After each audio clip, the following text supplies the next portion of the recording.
All right, hello everyone. Welcome to the second design review of today. We're looking at Calculus and Algebra for version 14.1, and this is our second go-through, second, maybe third even, go-through of this material. We've got some changes here. Okay, so the trivial version of non-threadable will be something like ABC plus non-threadable of X. No, that's not what I expected. Oh, no. What? No, it's an attribute. Sorry, I was muted. The non-threadable is an attribute. So you set attributes X non-threadable, and then ABC plus X stays unevaluated. Oh, okay. And then various things like vector symbol automatically generate that attribute. And so automatically have that attribute. Yeah. Yes, I guess they have that attribute, and since they're the head, then it gets there. Yeah, so vector symbol of X, we'll just do that. And if you look at attributes of vector symbol, you'll see that non-threadable is there. By the way, typesetting point. That's awfully tight. Yeah, so I had a discussion. I mean, I can go into the details of that. I had a discussion with Jason and John about this. That is using the actual vector character, which no, that's not acceptable. What that did there is just not acceptable. Right, and so basically there's I forget what it's called. I think it's called like the black box area of a character, and basically it places that right above the right above the base of the overscript. We could try to somehow have some sort of baseline, which would be a bit arbitrary, or we could, instead of using the vector symbol, use right arrow, where because it's has both halves of the head, it doesn't look nearly as tight, right? The shaft is then centered rather than right above the head. So the latter is obviously very simple. My sense from my discussion with John is that the former is not that hard, but it could have consequences. Okay, well, it needs to be looked at. Okay. Okay. All right, so let's move on here. So what are you saying that D does with vector symbols and so on? It does the array derivative. So let's say that you have a function of a vector x. If you differentiate with respect to x, you get the gradient. So I can say this, comma, vector symbol x. Is that you correct? Don't need that anymore. X is now, vector symbol makes that x. Oh, wait a minute. Maybe you do need that.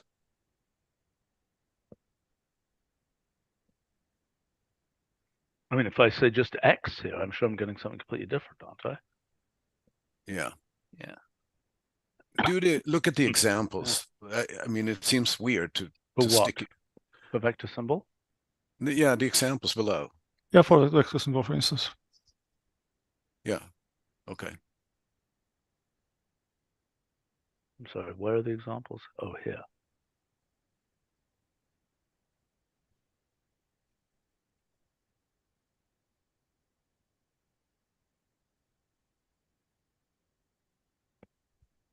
I mean, there's an argument that hiding these arrows is sort of okay because we kind of, it's just a hint, maybe. I don't know.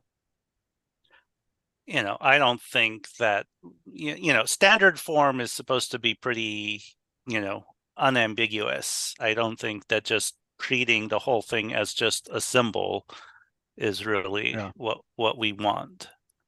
I'm not wild about that superscript N appearance. I really think that that's debugging information, and I don't think that that's what you want in formulas most of the time. Which, the N? Yeah, the dimension stuff. I've never seen formulas that have it in them, ever. Well, that's not true.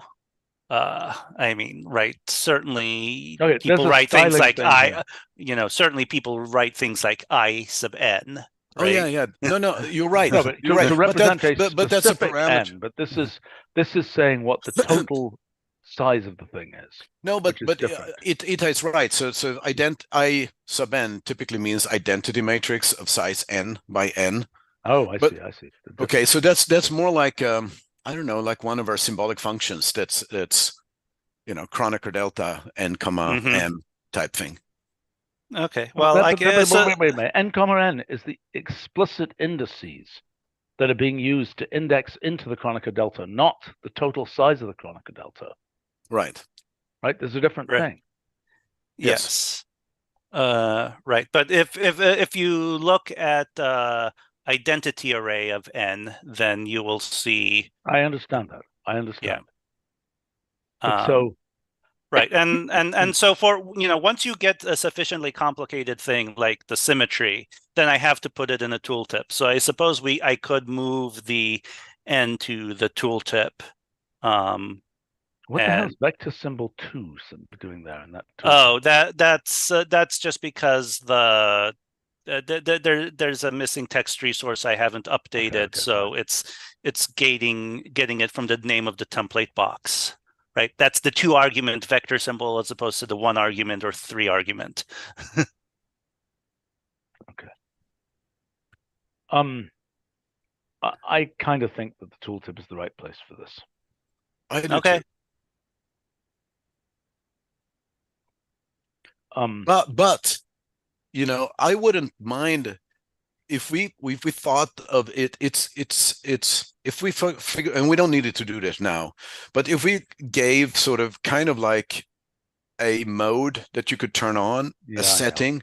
We want this for a bunch of other typesetting stuff, and I think that's a separate discussion to enhance traditional form and stuff. Because for years I've been fed up with the fact that I have to retype formulas in certain cases. Right. Right. I mean, this is a general discussion of basically switching a bunch of preferences in traditional form and in standard form about what gets displayed. Right. And we should simply have that. I mean, it's something we started that discussion a while ago about traditional form. We never finished it, and we need to finish it. Okay. All right. So let's move on here. So what is this? This is a tensor. Right, and it's a rank 3 tensor as shown by the overscript. And what the heck's that prime doing there? So that's presumably Just the derivative. a derivative there somewhere, right? That's a derivative of escaping. It's launching into low Earth orbit or something as a derivative. I mean, it's far away from the B. Yeah, I'm not sure why that is. I'll have to investigate that particular case. Okay. Why are we making this bold? I mean, are we? Because right, the conventions for if you remember dyads, Yes. right, for dyads and higher rank things is bold rather than vector, right? So I understand that, but we're the only case in standard form where bold means something. I'm not well, maybe can I think of something? There are. I mean, are we happy with the matrix thing being the two-way arrow? I think we talked about that last time.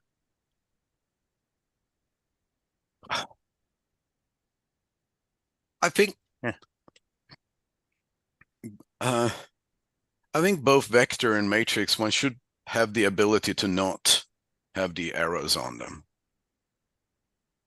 Well, that requires switching standard form, and we need to talk about that separately. Right. I mean, there is another convention, right, which is to use a single underline for vectors and double underline for matrices. It's relatively rare, but it does exist. That's a in the handwritten world. one. That's a convenient handwritten one. Honestly, in my I mean, as a person who moved from the UK to the US, you know, in after kind of having learnt one convention for all these things, okay? In the British scheme, most of these things were bold. The American scheme of putting arrows on them, that was a kind of, to me, that was an American 1950s to 60s kind of physics-oriented mathy approach.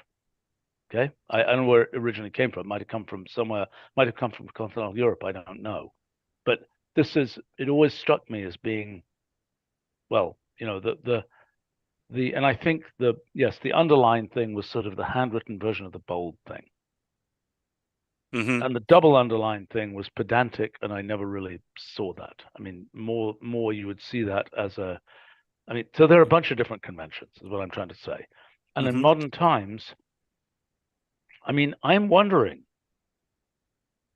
whether we should invent a little convention. Okay, so here's a possible idea. And if we really want to have this idea, we need somebody from design to join us. But here's an idea. Okay, so imagine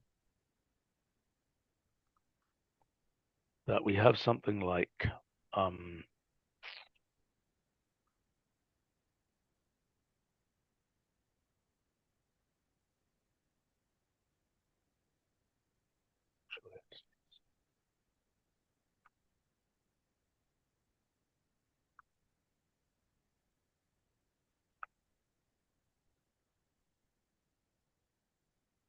just imagine, even smaller than that. Might be crazy. An absolutely microscopic little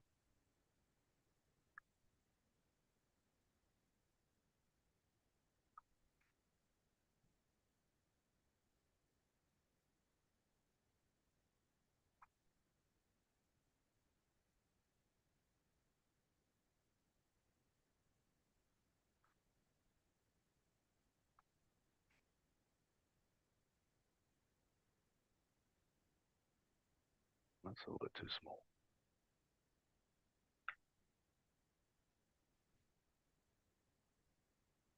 Magnify that a little bit. Yeah, I don't think that's it going to be doesn't magnify correctly. Oh yeah. right. Magnify Yeah. correctly, but because I give an absolute size there, but I can. Well, yeah, you'd need a dynamic size in order for it to scale with the font. But you see what yeah, but right, this is for the rank 3 array.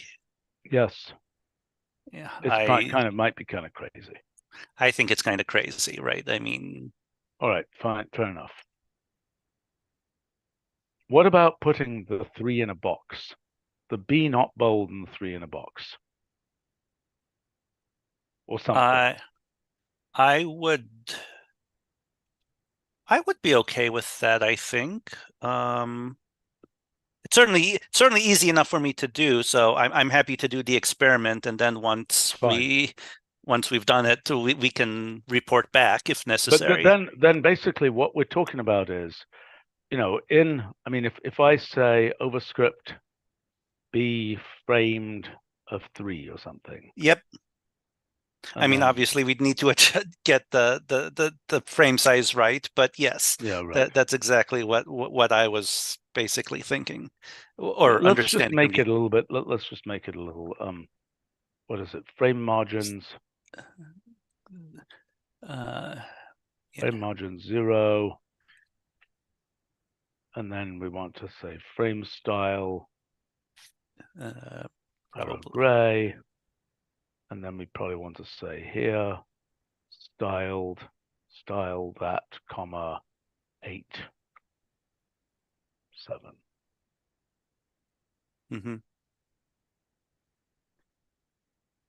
I don't think that's completely crazy. No, I think that's quite nice, and then it's obvious sort of as the generalization of the arrows. Yes, exactly. And I mean, if we have an 11-dimensional tensor, well, it'll look like that. Yes. Right. I tried Jose and I tried some experiments where we combined the arrow with the rank, and you just couldn't make something that was both readable and sensible out of that. But this box idea is, I think will work. Okay, fine. And then, so the vector is the degenerate form. The vector is the simplified form of that. Okay. All right. Okay. What is the integer second argument of transpose? It's a new thing that's basically Rotates the dimensions by this integer. I thought it was rotate dimensions down to that depth. You're saying it's rotate them by all of them by that number. By that number, yeah. You mean mod the rank of the tensor? Yes. Right. So it's basically rotate right. You give the permutation, which is either rotate right or rotate left of range of rank of the tensor. Right, but normally you're giving the syntheses that I know so far are the permutation, the arrowy thing, which is kind of a representation of a transposition. The two-way rule. Yes. Mm-hmm. And then this is it's a shorthand for a permutation. It's a rotate right or something of the permutation. Yes. Mm-hmm. Of the identity permutation. Exactly. Yes. Yeah. Mm-hmm. Why is it useful? It comes up with in formula. So this particular in the chain rule, the chain rule that we use all the time. So we differentiate something composite. We have to use an array chain rule. So because you're going to have an inner product among the last k and the first k dimensions, and so it keeps coming up. But do you have an example, Adam, where? So basically, so if you take one of the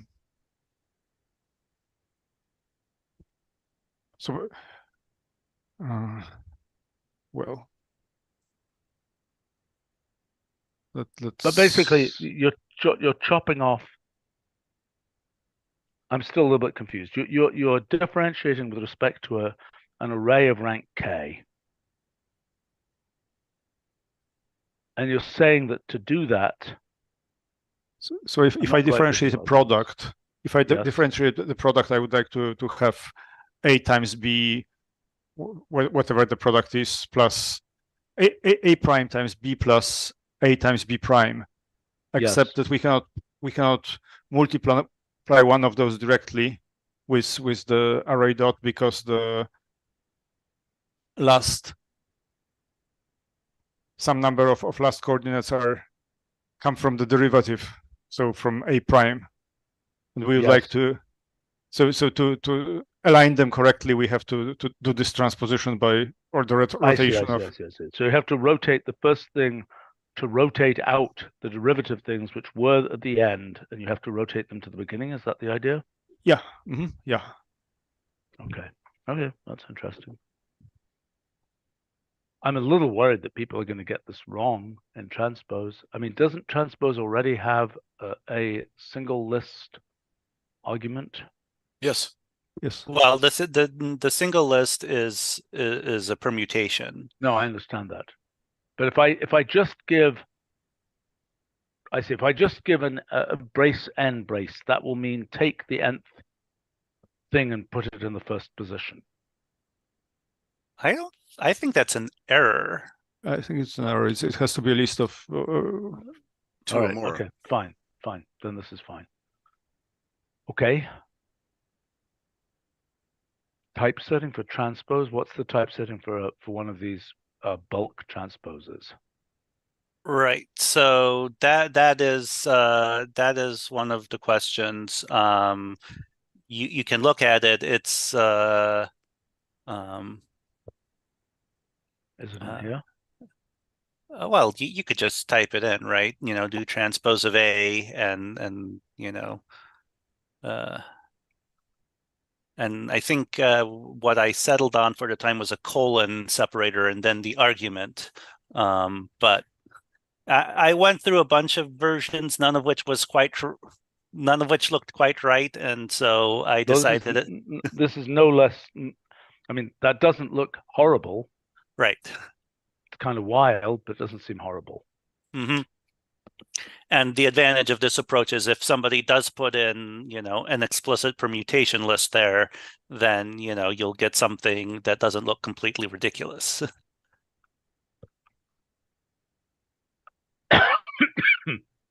That's quite nice, actually. Yep. Okay, good. Truth is, you could I'm not completely incompetent at my job. Good to know. Good to know. My only question here would be whether, in fact, not completely. Whether, in fact, this would be better. Whether that elision is worthwhile or not. Probably not. Okay. I think not. Okay. Okay, onward. Right.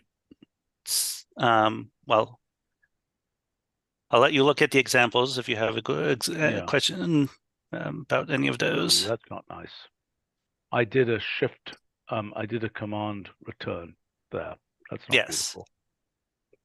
Right. And so so I could force off, right? It's because you made it into an input cell and control, right? String characters are shown by default, right? If you'd use symbol V, you wouldn't have that issue. I suppose I could turn off string, string quotes. That might have some effect on editability, but it's probably not a huge deal to turn it off there. The question is, would that affect? No, I don't think that would affect copy and paste. So I think I can probably do that. If we think that the right thing to do is to suppress the string characters there. I think so. That looks kind of awkward. Yeah. Mm-hmm.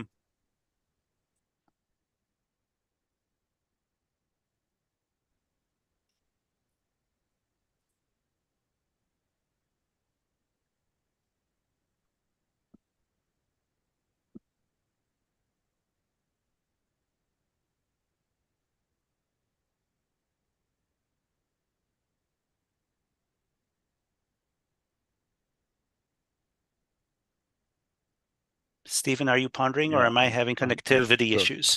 You're not having connectivity issues. You're having a distracted, Okay, sorry. Please. Okay, where were we? Yeah, leave that TikTok alone for now. Yes, I wish it was TikTok. Do you realize that? Well, anyway, never mind. Okay. Okay. So could you repeat whatever the last thing was? Right. So the question was, should we suppress the string characters in the display of the base of the vector symbol? I think it would be probably nice. Is it too dangerous? Yeah. I mean, it might have some effect on editability. Well, why don't it's an easy enough experiment to do. So I'm a little worried about it. I mean, I think what I just did. Mm-hmm. I can see wanting to do what I just did. Mm-hmm. But what happens if you evaluate that vector symbol v, n on its own line? Just call it v. Well, here, if I on its move it out, like that. Here, and now if I copy this and paste it in here. Oh my God! Right, because input form shows. I mean, the input cell has show string characters to true. I see. Yep. That's right. horrible. So I could specifically turn that off in the display function for the base, which, like I said, potentially has impacts on editability, but assuming people aren't going to be generally wanting to edit these in detail, and probably just changing like a V to a VE or a You know, Yeah, that's not going to hurt anything. probably not going to hurt very much. Yeah, I think it kind of made the inputs very hard to simplify, whereas the outputs are looking much nicer with the typesetting. So we do need the Yeah, input. yeah. I mean, this is a glitch which you guys didn't try. So No, I was aware of it. I knew about it, but we didn't know how to fix it. Well, at least I Well, mentioned. well, I didn't want to just unilaterally turn it off. I left Yes. it in here to have this discussion right Yes. now. but I've come across many times, like when trying to simplify the exam, all right, make it so look we nice. should try and fix it. Yes, Okay, thank you. listen, Sure. this reals thing here, we should also elide. We shouldn't display it explicitly. Right. Well, you can see that it's part of the dimension display. So if we're moving the dimension into the I see. It's tooltip, we RM. can. Yeah, right. I get it. Yes. Then It's it'll nice just. to have RM, but we shouldn't show that it's. Yep. And there's even more, like some of these, so the matrices can have symmetries. Right. Which I haven't pushed those changes to the build yet. I only implemented them over the weekend. But yes, once you got into symmetries, I just gave up and put in a tooltip because Good. Okay. there's. What is this? What is the right-hand side of this? It's vectors of 3, I believe, or vectors of 3 comma reals. Is that the I believe the correct syntax? Encouraging. Right. So that Okay. actually, right, that vectors of 3 would be over the complexes, but the reals, Rn is a subset of Cn. Yeah. Okay. Nice.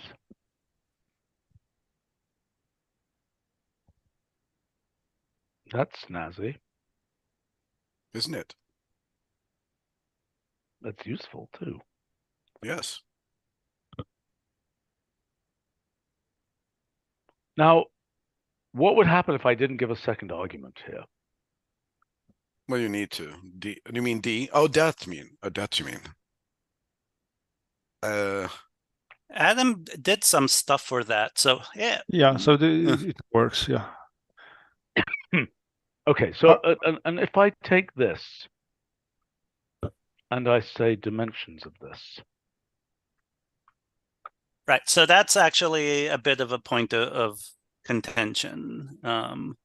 Right. That's right. That's because there's tensor dimension. Tensor dimensions. Yeah, the dimensions is just a structural thing. Real. We discussed it last time as well. Yes.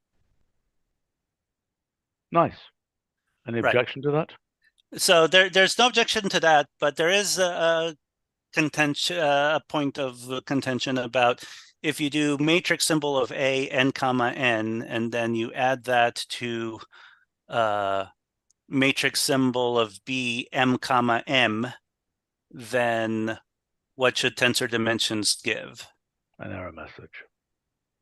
Okay, so that is not what Adam implemented. So right, so we sort of assume that the thing is valid. So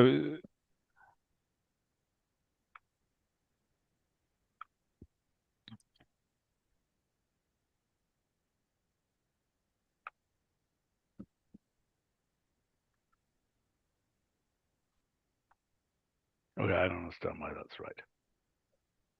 Yeah, so we've added the. So there's a generate condition. Conditions option. So if you say generate conditions goes to true, then it will give you the condition. And if you say Roger, what do you think about this? Do you think this is right, or I mean, is this consistent with? It seems wrong to me. It seems dangerous to me. I haven't actually thought about this. I'm not sure now. I'm a little bit surprised. Yeah. So if you say generate conditions goes to none, you'll get the error message, which was the old behavior before Adam changed it. Well, if I say generate conditions to all, there is no such setting. Oh, okay. Yeah, true. You can do if you do true, you'll get a conditional expression, and then if that you is do the most disgusting way to present that conditional. I mean, see, that's exactly why, the typesetting we have, we really need to look at, because if I were using this anywhere, I would have to retype that. Well, I don't think that's the typesetting problem, right? I mean, I presume what you're objecting to is the equation after the if. Yes, that's what I'm In which, right, that is not a typesetting problem. Right, the typesetting is typesetting exactly what the conditional expression it was given. If the conditional expression had n equals n1, that's what you would see. Yeah, well, fine, but then I'm objecting to that. Yes. Okay. I mean, yeah. At least so. With general conditions, we cannot do that much. Like if it's like I know, large I'm telling you, polynomial. I think you should do the basic simplification. Okay. Otherwise, you just have real ugliness like this. I mean, I've had this situation a bunch of times where I've been using these things, and I pretty much have to retype them. Okay. Right. So if you do / simplify on %41, will that give you? Probably not. Probably not. I don't know if it will go into the condition. If it doesn't, it should. Oh, Yeah. it does. Okay. Well, okay. Anyway, small thing to fix for Adam. Yeah. But now let's talk about tensor dimensions. Okay, so I don't think we know. This isn't obviously silly what it's doing right now, but Adam, is it? I don't know. It's not obviously silly. So basically, why I chose false as the default is that we have tensor rank that computes ranks of things without checking dimensions. Right, and sort of. Yeah, I mean, I think me, Jose, and Adam all have slightly different positions on this, but my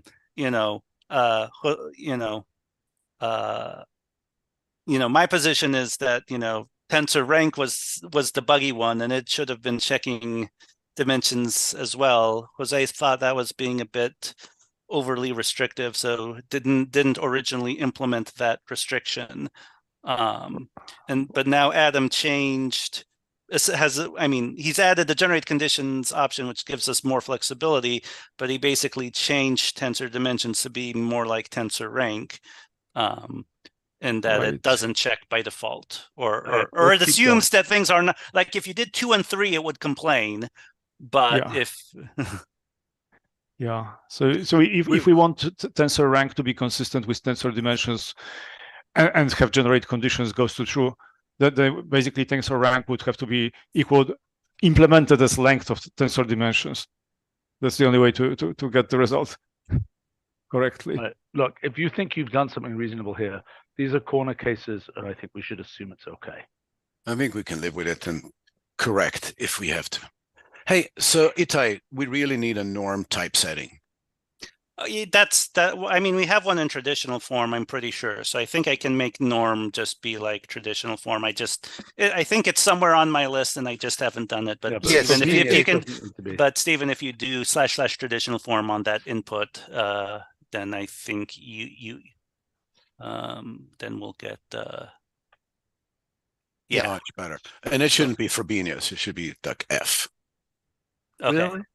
Yes. I mean, well, if we're going to be a true traditional form, maybe this is something I'll make a slight difference between standard form and traditional form. Maybe not, but a true traditional form, the true traditional form for this really is F. In textbooks, people do use F for that. Yes.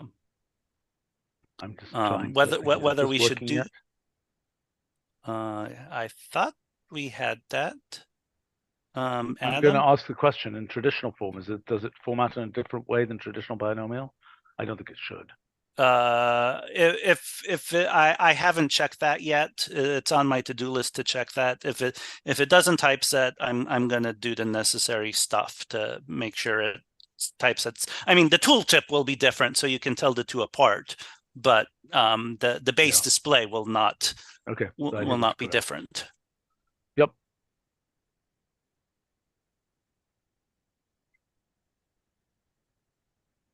So I assume that this should be called array symbol, not tensor symbol. It is called array symbol. Yeah.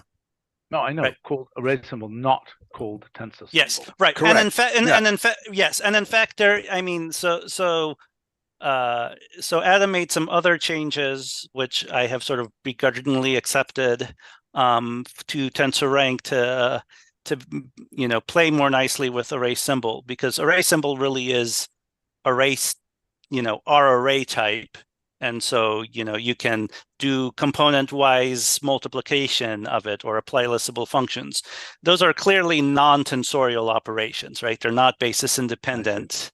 And so, we now so those used to be forbidden in Tensor, in TensorRank and Tensor Dimensions, and now it's sort of allowed, at least for the symbolic, for the array symbol case. I'm not sure if you changed. Did you also change? Yeah, I changed for everything. So if it's allowed to apply Yes, to any array expression or tensor expression, because we don't have a way to tell between the difference between array expression and tensor expression. Right. If we ever have a true tensor type, then we will want to disallow that in those things. Two questions. First of all, array dot. Why is this? This is like tensor contract. Is that correct? Well, it's a tensor product. It's an inactive tensor product followed by a tensor contract. See there in the paragraph, second paragraph, Stephen, in the details. Tensor contract, outer product, and you can see. Okay. I mean, that seems like a useful operation. Yeah. Okay. It's super Next useful. question. I mean, right. this is the inner product needed for the chain rule, basically. Yep. Okay. Kronecker array. Why is that different from identity array? Yeah, we need to. Yeah, that is one of the leftover discussion items from the previous meeting. Yeah. So you wrote out the formula somewhere. Is this in this agenda? It's in documentation page for Kronecker array. Okay. Is it pairwise or something? Is Kronecker delta pairwise and an identity is all-wise, so to speak? So identity array is the identity tensor on square tensors, right? So it has 2n indices, it eats n and spits out the same vector, the same tensor as you contracted with. Kronecker delta or Kronecker array is this more general thing that sort of, it's like a normal product of certain Kroneckers that you contract in different. It's hard to give a very short explanation of what it is. Open the source page. Yeah, open the source page for Kronecker array. I believe Adam wrote what Adam told us is he wrote down the formula for it in there. Yeah, it's a very right, and sort of my concern is Kronecker array could be confused with either the specific what's commonly called the Kronecker tensor, which is epsilon, and there are various higher rank generalizations of it which are not this. They're sort of. So wait a second. Kronecker delta is just it's just a numerical function. Yes. Yep. Yeah, this is an array. Right.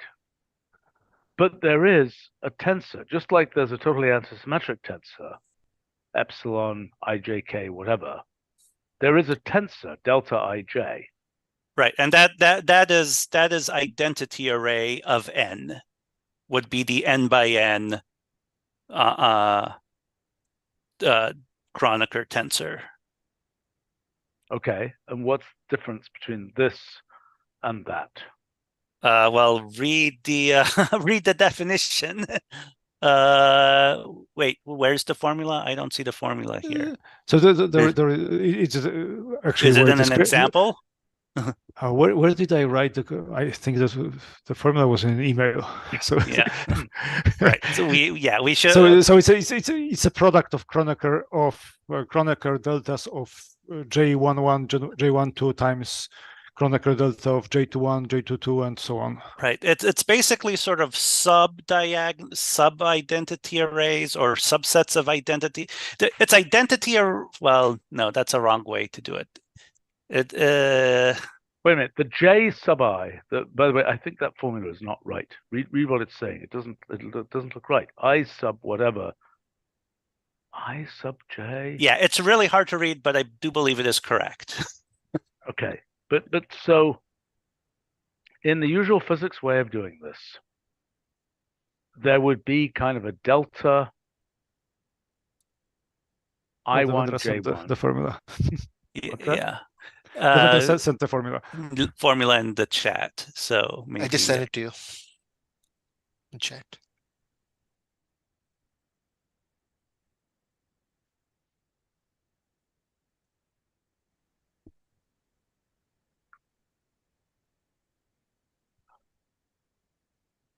That's not extremely helpful, and it's maybe you want to do convert to standard form, although I'm not sure that would make too much of a difference here. It might help a little bit actually if you did convert to standard form. All right. So this is those bools are essentially the deltas.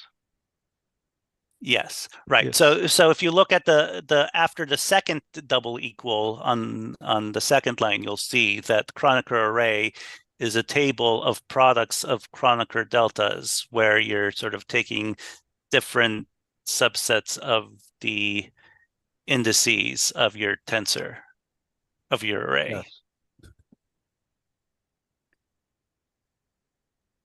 Well, is this normally called a Kronecker array, or is this something? It is not. Because no, it's not called that. Right. So the Kronecker is what the higher rank generalization of a Kronecker array is the anti-symmetrized product of delta ij's. So which is very much not this. Well, then we shouldn't call it Kronecker. So what should we call this?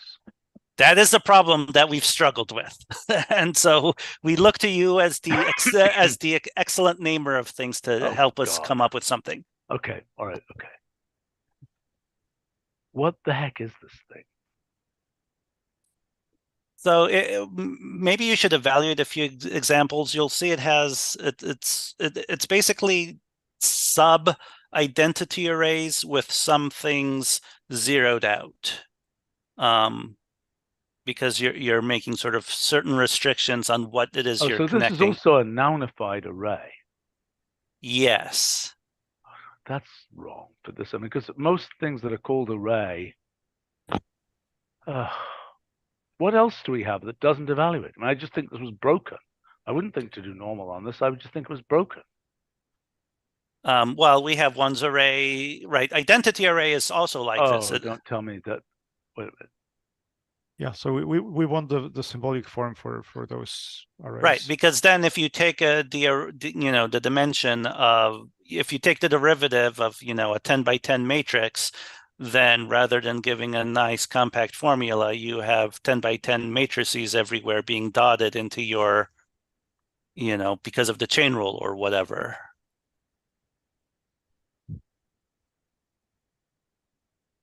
Yes, and you were horrified by this last time, but we convinced you that it's necessary. Maybe we need to somehow tweak the name. I mean, this is very much what's done in matrix formulas and others. Like you have. I'm aware, but I don't think it's right, because I think what we've got other things like center array and so on, which actually evaluate. See what I'm saying? One's array symbol or something of that sort. Should there be a symbol? Well, I'm right. So quantity array and sparse array sort of evaluate, but also sort of don't. Yeah, sort of don't. And then many of these other things are very different kinds of things. Yeah, some of them are very different kinds of things, but the ones which really are arrays, I guess it's more common with matrix, right? We have lots of named matrices that tend to evaluate to non-trivially. Constant array, center array, those are all. See, I think it will be hard to understand one's array versus constant array. Mm-hmm. array of ones. It's a different part of speech, so it behaves differently. I mean, zeros and ones are really special, as opposed to, you know, twos. I'm talking about constant array is a thing that evaluates to give a constant array. I see what you're saying. Well, these are gonna they come up here, and they are kind of endemic. They basically no doubt they just need a name. Yeah. Something that you know, vector symbol I don't have any problem with. It's clearly a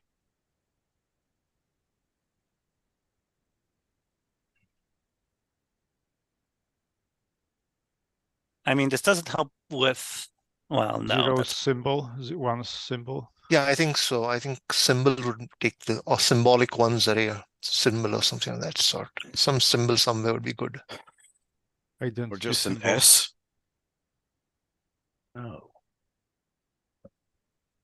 No, but it's not a symbol. I know. Yeah. Symbolic ones. No. I think that's going to lose everything by the time we go to symbolic ones array. We can't call it just ones array. It will be totally confusing.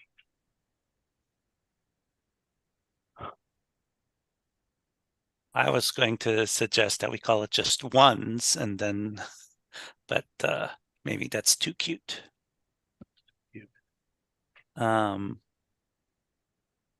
Well, okay, that is what it's called in other languages. The vector symbol. Why did we rename it vector symbol from symbolic vector? Because typically because in many applications, right, you want to use it as a head, right? If you're going to be differentiating it, you don't want a constant symbolic array. You want an array that's a function of variables, right? So you'll notice if you look at the differentiation examples, right, we have vector symbol of v of x.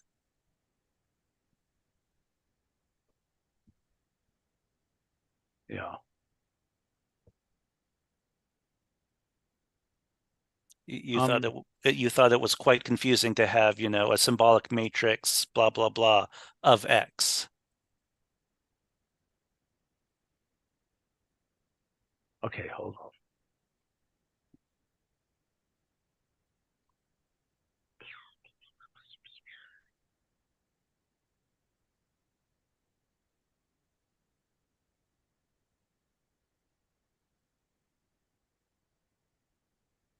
Well, yeah, it's going to help us if we do this.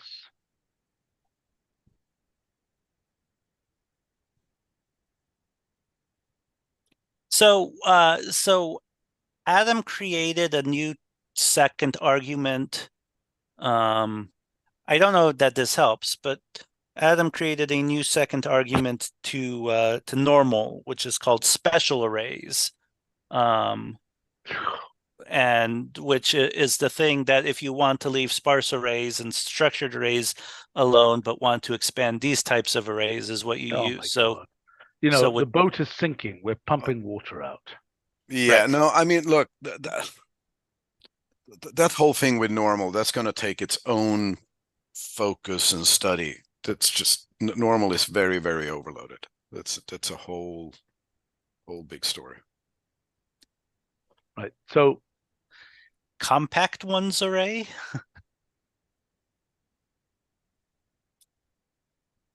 Sparse ones array. Is it sparse? No, it's completely and not in the ordinary sense of sparse, right? It's completely dense. Although, well, I suppose it is a sparse array with a non-default element, right? Its dimensions and. But is it in fact a sparse array? No. No. It can be converted to a sparse array, but it stays as it is. Yeah, I mean, it's kind of stupid to call it a sparse ones array, given that it's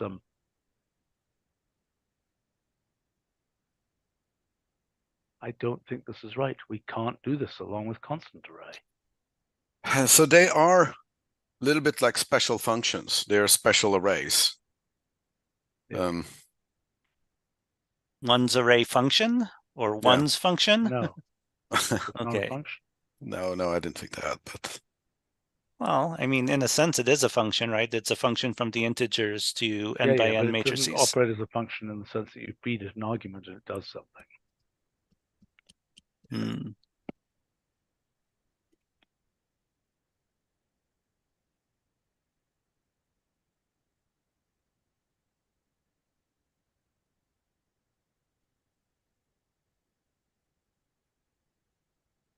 so what you're looking is for, we're looking for is a name, possibly a naming convention. Yes. My first instinct was something, you're not going to like this, like an S, just as we have N. Yeah, I know. But Inactive one's array, and maybe no, we. because then you've got activate. Then you expect that activate is going to do the normal of it. Well, I was halfway to possibly suggesting that, but yes, if we think that's crazy, then that's a bad name. Unevaluated? No, Why is it okay? Okay, we want this because it goes along with matrix symbol. when you generate these formulas, you're going to have these a lot in the resulting formulas. And if you're going to have a compact formula, they need to be symbolic and have some decent typesetting. Like they have decent typesetting now. Like the ones array above, that's pretty nice. So why is symbolic ones array not the right thing? I think that's perfect, actually. Right. I mean, it made more sense when it was symbolic vector, but well, yeah. Then could you go back and change those to become symbolic vectors? Well, it's not quite the same thing, though. It's yes, I agree. I understand that there is a difference, but yes. But yeah, I guess it's symbolic ones array because it goes with the something symbol with the array symbols. So yeah. I mean, say that again. Explain that again. Right, it's a symbolic ones array because you use it in conjunction with, vector symbol. I mean, yeah, that's not unreasonable. Okay, so symbolic ones array, symbolic identity array, symbolic whatever. Okay, symbolic. And then the mystery one. The chronicle. And then the mystery, right? I then put 3 names down. Friend Leopold. Yeah, I put 3 suggestions over there which came from Adam: index delta array, chronicle delta array. I mean, they're still kind of delta-ish. Just explain to me what the thing actually is. What is it for? What does one use this for? Where does it show up? Derivative of trace, for instance, and a few other things. Okay, so explain to me what it's doing. So it's got the collection of things of indices. So certain indices have to be equal for this thing to be 1. Right. So it's sort of like a contraction, only where you have to, zero out certain pieces of it. Okay, so Itai, in the world of TensorLand, does this have an analog in TensorLand? Is this like, because normally you would have things like, many tensor formulas are of the form delta ij, delta kl, delta whatever. Yeah, Jose and I looked into this, and we did not find a tensorial. I can't claim that we did an absolutely exhaustive search, but certainly neither one of us off the top of our head knew of one, and we did some looking around and didn't find. Okay, but is this not equal? It's not equal to the delta ij times delta kl times whatever. No, it's not equal to no, that. It's more general than that. Yeah.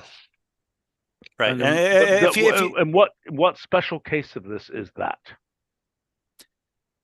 It's the case where I think that's 1-1. Am I right? Here? Yeah. Let me double check. I figured this out at some point, but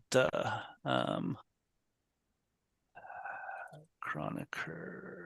Right. So is it the case that all those sub lists here are indices where this thing is equal to 1 only when that collection of indices are equal?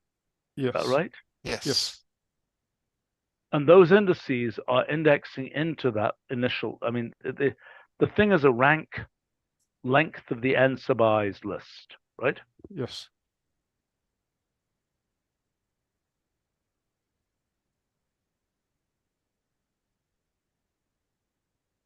Yes. Sorry, it's Okay. 1, 2. It's right. It's sort That's of what I would have thought. It's 1, 2, 2, 3. I mean, the generic Kronecker would be Kronecker array of NN list 1, 2.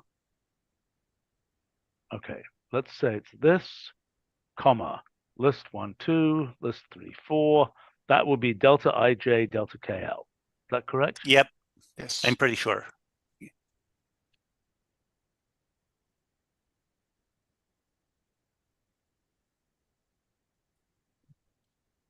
How common is this object? I mean, if we called it this is too horrifying. I mean, how about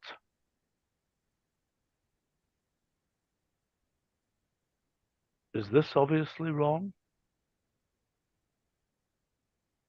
Why is it not the same as the identity array? What is the definition? Well, see, it's both ones array and identity array. Yeah. Why isn't it a second argument of identity array that tells you what to identify? An identity, the default would be range of the length of the first list. Is it correct that Kronecker array of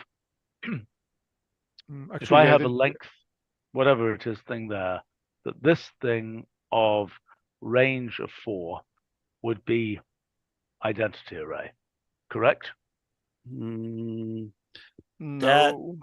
it would be 1, 3, and 2, 4. 2, 4. Yeah, and that would be one's array of 2. Identity array of 2 of 2 ends. Of 2 ends. Yes, of 2. Yes, of 2 ends would be that thing with 1, 3, 2, 4. I'm confused. Right. So write out list.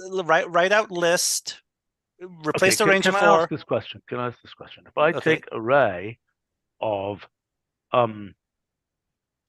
bool of same queue of hash 2222.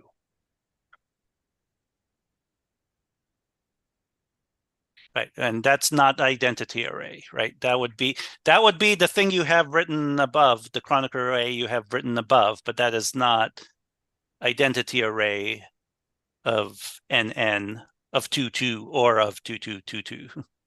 Well, let me see. Let me understand that. Identity matrix. Can I do this? Do we have this? So no. Identity matrix, no. No. That's specifically for matrices because it allows rectangular things. So identity matrix of 2, identity matrix of 2 or of list 2, 2 is the same thing as identity array of 2.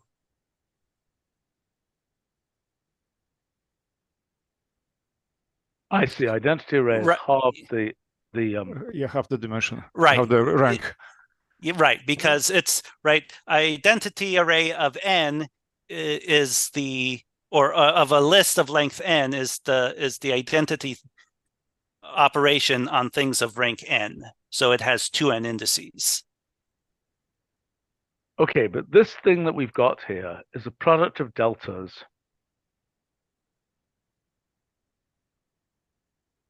for the appropriate. I mean, it's this translates into a product of deltas, correct? Yes. What's that? Yes. Oh, that's what you've written here. Okay.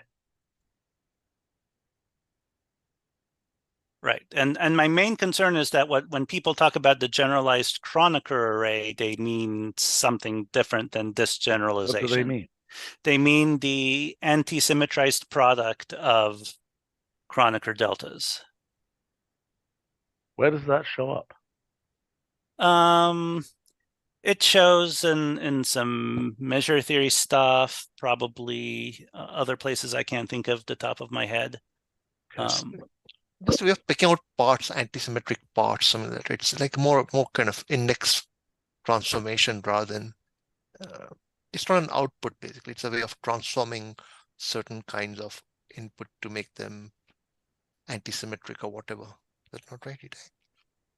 Like a det kind of construction. Right. Yeah, okay. Yes. Well, when I said measure was I meant more in terms of, not like Lebesgue measure, but as in, Right, calculus on manifolds. Yes, exactly. Yeah, exactly. okay. I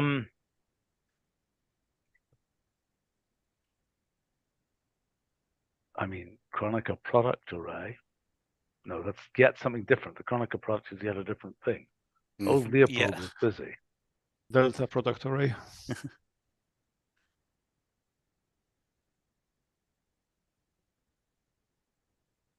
It would have to be symbolic delta product array. Yeah.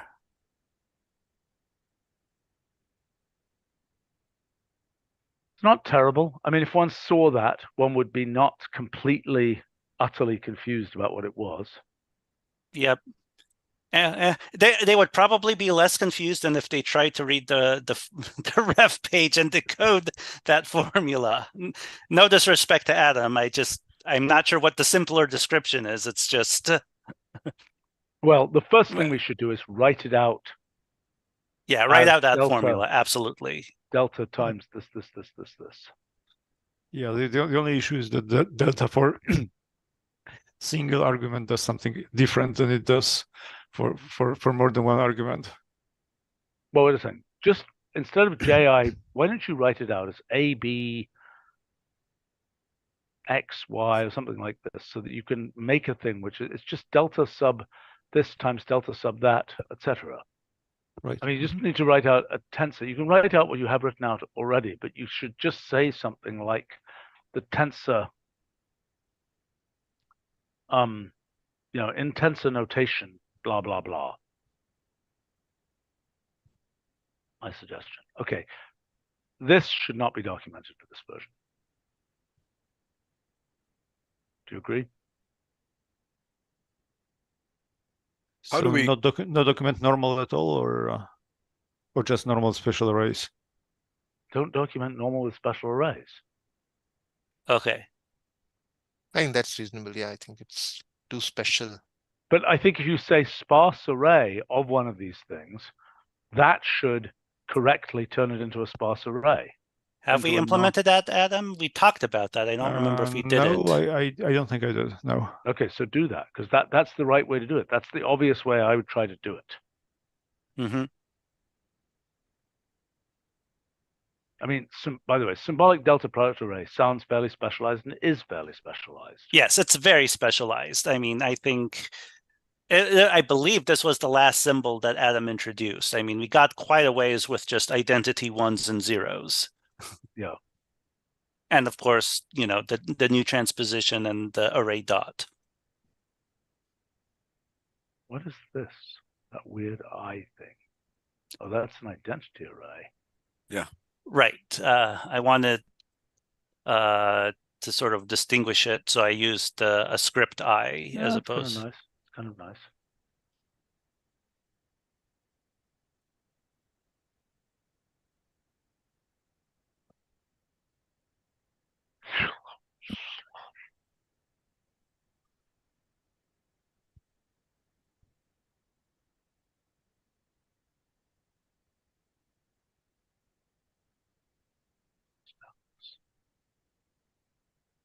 That array. Okay. I don't understand this example.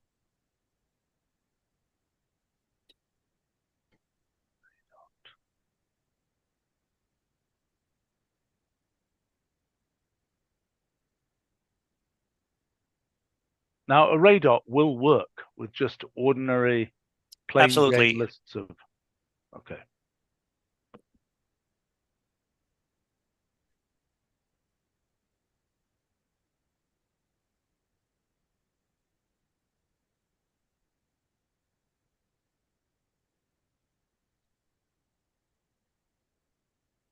well, I predict that there will be a tail of things we didn't think of here, but this is already, I'm kind of wondering how this interoperates with, I don't know, quantity array, and I mean, there are all kinds of random functions I can imagine this. Well, I think symmetrized array is perhaps more relevant than quantity array, but.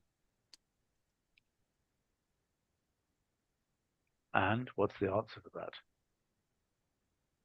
Do they interoperate with those or not? There is a little bit, but not very much, I don't think. That's something that could be improved. What is unit vector of n comma n? We need better typesetting for that. So the first argument is the length of the vector. The second argument is which position is 1. I see. So n comma k is the typical in a generic, where k goes from 1 to n. It's kind of like a one hot thing. Yeah, exactly. Yes. And we need similar things, unit arrays and other things eventually. And how, I mean, the relationship between a Kronecker delta and this thing.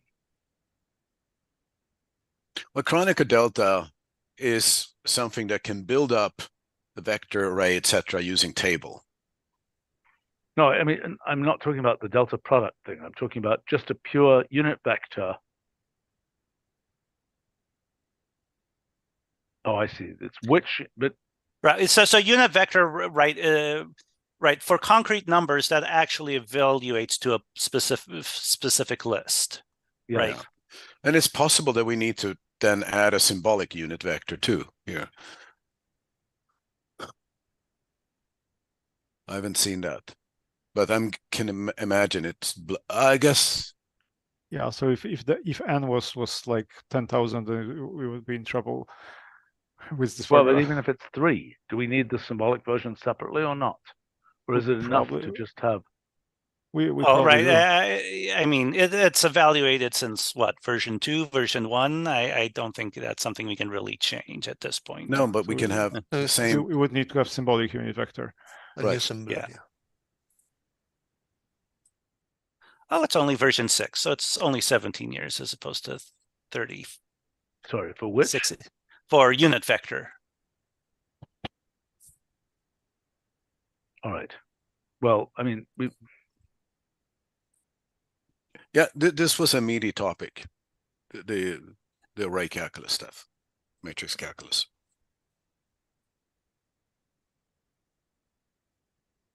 Yeah, I think we're going to need to cover this other stuff on a separate meeting. I think so too. I'm not completely happy with D stability as a name. Mm-hmm. I think it can be more decorated. Mm-hmm. It's the thing you use to destabilize the government. Yeah, we started desolve, but then it's not solving. So what do you do? So you need something that's kind of like.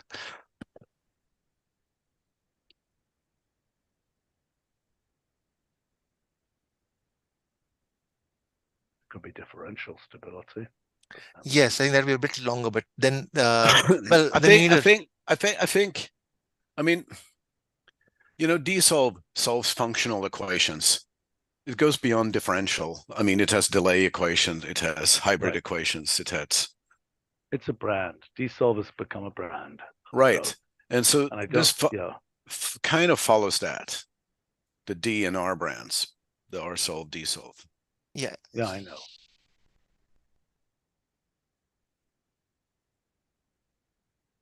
Okay, well, I think we need to discuss this a separate time.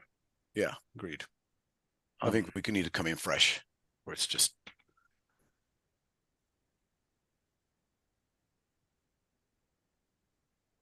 But everything else is. This is yet another name, symmetric binomial. No, that's not kind of waiting to be fixed. That's the so symmetric binomial is our current binomial, and we keeping our current binomial. Yeah. Yes, we. So- We've already discussed this a couple of times in Okay, that's LCC, and I will, once I have the new ref pages finished, which will hopefully happen this week, I will bring it to LCC for a final conclusion. All right, sounds good. Okay, I think that's it for this. Oh my God, I've almost blown all the way through the next meeting. Shoot. Okay. I gotta go Okay. review biomolecules. So let me just check one thing here.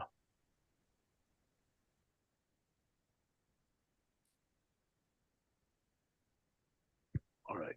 Oh, people were asking for increased magnification. Oh well. Sorry, guys. Yeah, there are a lot of small characters here. All right. See you all soon. Bye for now.